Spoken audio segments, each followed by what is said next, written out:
இது மகிமை நேரம். ஆண்டவரும் உலக ரட்சகருமாய் இருக்கிற இயேசு கிறிஸ்துவின் ஈடு இணையற்ற பரிசுத்த நாமத்தில் இந்த மகிமை நேர நிகழ்ச்சிக்கு வந்திருக்க உங்கள் யாவரையும் நான் அன்போடு கூட வாழ்த்தி வரவேற்கிறேன். தொடர்ச்சியாக வேதத்திலிருந்து சில காரியங்களை நாம் பார்த்து கொண்டிருக்கிறோம். இந்த நாளிலும் விசுவாச வீரர்கள் என்ற தலைப்பிலே நாம் தொடர்ச்சியாக சில தேவ மனிதர்களை குறித்து நாம் பார்க்க போகிறோம். வேதத்திலே விசுவாசத்திற்கு அல்லது ஆண்டவருடைய வார்த்தையை நம்பி ஆண்டவருடைய வார்த்தைக்கு கீழ்ப்படிந்த அவருடைய பிள்ளைகளிலே அல்லது ஊழியர்களிலே தலை சிறந்த ஒருவர் என்று சொன்னால் ஆபிரகாம் என்கிற தேவ மனிதர். அவர் ஆண்டவருடைய வார்த்தைக்கு அப்படியே பரிபூரணமாய் கீழ்ப்படிந்த ஒருவர். அவர் ஊர் என்கிறதான கல்தையருடைய பட்டணத்தை விட்டு கர்த்தர் அழைத்த பொழுது அவருடைய வார்த்தைக்கு அப்படியே கீழ்ப்படிந்து அவர் கடந்து வருகிறார். ஆதியாகமத்தின் புஸ்தகம் 12ஆம் அதிகாரம் அதில் 1 முதல் 4ஆம் வசனம் வரைக்கும் நாம் வாசிப்போம் என்று சொன்னால் இங்கே தெளிவாய் சொல்லப்பட்டிருக்கிற கர்த்தர் ஆபிரகாமை அழைத்து சொல்லுகிறார், நான் காண்பிக்கும் தேசத்திற்கு போ என்று சொல்லுகிறார். நான் உன்னை பெரிய ஜாதியாக்குவேன், உன்னை ஆசீர்வதிப்பேன், உனக்குள் பூமியில் சகல அம்சங்கள் ஆசீர்வதிக்கப்பட்டிருக்கும் என்று சொல்லி கர்த்தர் அவரை அழைக்கிறார். ஆனால் ஆபிரகாமை தேவன் அழைக்கும் போது அழைக்கப்படக்கூடியதான அந்த நாளிலே அவருடைய பெயர் ஆபிரகாம் எனப்படவில்லை, ஆபிராம் எனப்பட்டது. ஆபிராம் எனப்பட்டது. ஆண்டவர் அவரை அழைக்கிறார். எல்லாவற்றையும் விட்டு நான் காண்பிக்கும் தேசத்திற்கு போகிறார். ஆனால் எந்த இடத்திற்கு போகணும்னு ஆண்டவர் சொல்லலை. நான் உனக்கு ஒரு தேசத்தை காண்பிப்பேன், அங்கே புறப்பட்டு போ. அப்போ இந்த ஆபிராம் ஆண்டவருடைய வார்த்தைக்கு அப்படியே கீழ்ப்படிந்து அவர் புறப்பட்டு போகிறார். கர்த்தர் காட்டக்கூடிய இடத்திற்கு, ஆண்டவர் காட்டக்கூடிய இடத்திற்கு எந்த இடம் என்று சொல்லி தெரியாமல் அவர் புறப்பட்டு போகிறார்.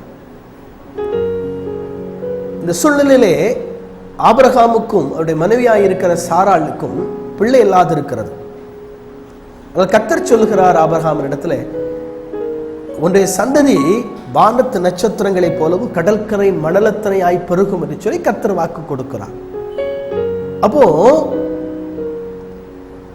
இது எல்லாவற்றையும் ஆபிரகாம் விசுவாசிக்கிறார், நம்புகிறார். கர்த்தர் சொல்லுகிற வார்த்தையை, கர்த்தர் சொல்லுகிற வாக்கு தத்தங்களை ஆபிரகாம் நம்புகிறார், விசுவாசிக்கிறார். நம்புகிறபடியினாலே, விசுவாசிக்கிறபடியினாலே அவர் கர்த்தர் சொல்லுகிற இடத்திற்கு அவர் புறப்பட்டு போகிறார். ஆதியாகமத்தின் புஸ்தகம் 22ஆம் அதிகாரத்தை நீங்கள் வாசித்து பார்ப்பீர்கள் என்று சொன்னால் அங்கே தெளிவாய் சில காரியங்கள் சொல்லப்பட்டிருக்கிறது. கர்த்தர் ஆபிரகாமுக்கு சொன்னபடி ஆண்டவர் அவனுக்கு குமாரனை ஒன்றை கர்த்தர் கொடுக்கிறார். ஆனால் குமாரனை கொடுத்த பிறகு ஆண்டவர் திடீர்னு சொல்றாரு, உன் குமாரனை உன் புத்திரனும் ஏகசுதனும் நேசகுமாரனும் ஆகியிருக்கிற ஈசாக்கை எனக்காக பலியிடு. இவ்வளவுதான். இந்த வார்த்தையை கேட்ட உடனே ஆபிரகாம் ஆண்டவருடைய வார்த்தையை நம்பி விசுவாசித்து அவன் புறப்பட்டு போய் விடுகிறார். கர்த்தர் எந்த இடத்துக்கு சொல்றாரோ அந்த இடத்திற்கு அவர் போகிறார். போய் ஈசாக்க பலிபீடத்தின் மேல கட்டி கடத்தியாச்சு. கத்தி எடுத்து ஓங்கும் போய் சொல்றாரு, பிள்ளையாண்டர் மேல் கை போட்டுறாத, இப்பொழுது நீ என்னுடைய வார்த்தைக்கு கீழ்ப்படிந்திருக்கிறவன் என்று அறிவேன். இப்பொழுது என்னுடைய வார்த்தைக்கு கீழ்ப்படிந்திருக்கிறவன் என்று அறிவேன். இந்த உலகத்துல நம்ம வாழ்ந்துட்டு இருக்கிறோம். ஆண்டவருடைய வார்த்தைக்கு கீழ்ப்படுகிறோமா யோசிக்கிறோம். ஆபிரகாம் ஆண்டவருடைய வார்த்தைக்கு கீழ்ப்படுகிறான். ஆபிரகாம் கர்த்தருடைய வார்த்தைக்கு கீழ்ப்படுகிறான்.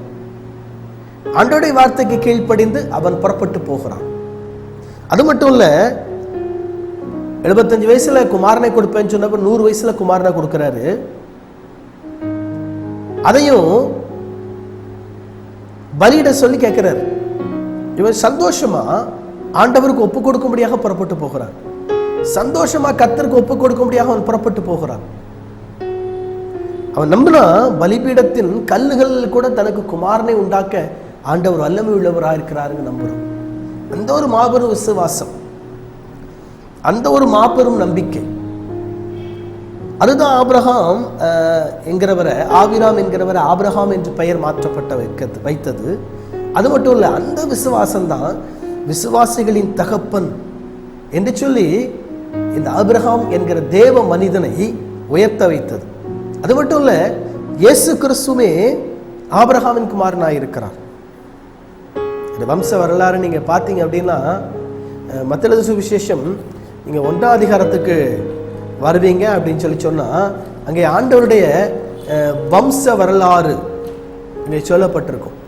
1ஆம் வசனத்தில் தெளிவாக சொல்லப்பட்டிருக்கிற ஆபிரகாமின் குமாரனாகிய. ஃபர்ஸ்டே அப்படிதான் ஆரம்பிக்கும், ஆபிரகாமின் குமாரனாகிய. அப்போ இந்த ஆபிரகாமுடைய சந்ததிகளில் பிறந்தவர் இயேசு கிறிஸ்து. அந்த அளவிற்கு இந்த ஆபிரகாமை கர்த்தர் உயர்த்தினார். ஏன்? அப்படி அவருக்குள்ள இருந்த விசுவாசம், அவருக்குள்ள இருந்த விசுவாசம். இன்னைக்கு நமக்குள்ள அப்படிப்பட்ட ஒரு விசுவாசம் இருக்குதா? நமக்குள்ள இன்னைக்கு அப்படிப்பட்ட ஒரு நம்பிக்கை இருக்குதா? நாம் ஆண்டவர் அப்படி விசுவாசிக்கிறோமா? நாம் ஆண்டவர் அப்படி நம்புகிறோமா? வாழ்க்கையில பிரச்சனை வரும்போது, வாழ்க்கையில போராட்டங்கள் வரும்போது, வாழ்க்கையில நெருக்கங்கள் வரும்போது நாம் ஆண்டவரை நம்பி விசுவாசிக்கிறோமா? நம்முடைய விசுவாசம் யார் மேல இருக்கிறது? மனுஷன் மேல இருக்குதா இல்ல கர்த்தர் மேல இருக்குதா? ஆபிரகாமுக்கு முழு நம்பிக்கை கர்த்தர் மேல இருந்துச்சு. இந்த ஆபிரகாமுக்கு முழு விசுவாசம் கர்த்தர் மேல இருந்துச்சு. குமாரனை பலியிடும்படி சொல்றாரு, 100 வயசுல கொடுக்கிறாரு, 25 வருஷம் காத்திருக்கிறான். 100 வயசுல கொடுக்க 100 வயசுல பிறக்குது, பலியிடும்படி கேட்கிறாரு, அப்படியே புறப்பட்டு போகிறார். எந்த மறு உத்தரவும் சொல்லல, எந்த மறுப்பும் தெரிவிக்கல. ஏன்னா அவருக்கு தெரியும், 25 வருஷம் சொன்னவர் உண்மை உள்ளவர், வாக்குத்தத்தம் பண்ணினவர் உண்மை உள்ளவர், வாக்குத்தத்தம் பண்ணின கர்த்தர் மாறாதவர், அவர் உண்மை உள்ளவராய் இருக்கிறார். ஆதலால அவரை நம்புறேன், அவரை விசுவாசிக்கிறேன். அதனால எனக்கு குமாரனை அவர் இன்னும் கொடுப்பதற்கு வல்லமை உள்ளவர். வாழ்க்கையில பிரச்சனையோடு இருக்கீங்களோ, போராட்டத்தோடு இருக்கீங்களோ, நெருக்கத்தோடு இருக்கீங்களோ, பாடுகளோடு இருக்கீங்களோ, பயப்படாதீங்க. நீங்கள் விசுவாசிக்கிற கர்த்தர் வல்லமையானவர். நீங்கள் விசுவாசிக்கிற கர்த்தர் சர்வ வல்லமையுள்ளவர். அவர் அற்புதங்களை செய்யக்கூடியவர், அவர் அதிசயங்களை செய்யக்கூடியவர், அவர் அற்புதங்களையும் அதிசயங்களையும் அடையாளங்களையும் உங்களுடைய வாழ்க்கையிலே நடப்பிக்கக்கூடியவர். இந்த ஆபிரகாமுக்குள்ள இருக்கிற விசுவாசம், இந்த ஆபிரகாமுக்குள்ள இருந்த நம்பிக்கை, இந்த ஆபிரகாம் தேவனை சார்ந்திருந்த அனுபவம், இந்த ஆபிரகாம் கர்த்தரை சார்ந்திருந்த அனுபவம் நமக்குள்ள இருக்கும் போது நிச்சயமாய் அவர் நம்மை உயர்த்தி ஆசீர்வதிப்பார். தலைகளை தாழ்த்தி ஜெபிப்போம். தகப்பனே, உமக்கு நன்றி. நீர் எங்களோடு கூட பேசுகிற ஆண்டவர். ஆபிரகாமுடைய வாழ்க்கையில் ஆண்டவரை விசுவாசித்தவனுமே நம்பினார், நீர் அவரை உயர்த்தினீர்.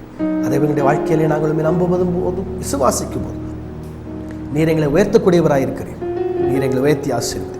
இயேசு கிறிஸ்துவின் நாமத்தில் ஜெபிக்கிறோம் பிதாவே, ஆமென்.